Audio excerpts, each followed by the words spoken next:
ಸೌಂದರ್ಯ ವರ್ಣನೆಗೆ ಕವಿಗಳಿಗೆ ಬೇಕು ಹೆಣ್ಣು.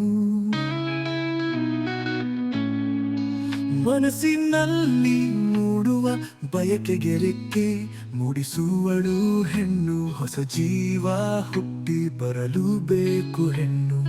ಅಮ್ಮ ಎನ್ನುವರು ಮಗಳಾಗಿ ಹುಟ್ಟಿ ವಾತ್ಸಲ್ಯ ಪ್ರೀತಿ ತೋರುವಳು. ಸೋದರಿಯಾಗಿ ಪ್ರೀತಿಯ ಬಡಿಸಿ ಮಾತನಾಡುವಳು. ಪತ್ನಿಯಾಗಿ ಸರಿದಾರಿ ತೋರುವಳು. ಮಾನವ ಜೀವನ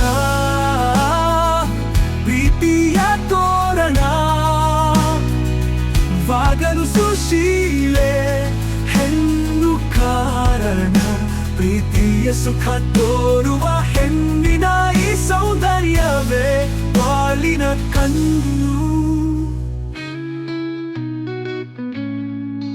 ಹೆಣ್ಣನ್ನು ಕಂಡರೆ ಹೋಗಿಸುವೆ ಎಂದು ಮುಗಿಬಿಡುವರು. ಹೆಣ್ಣಿನ ಮಹಿಮೆಯ ಅರಿಯದ ಮೂಢರು.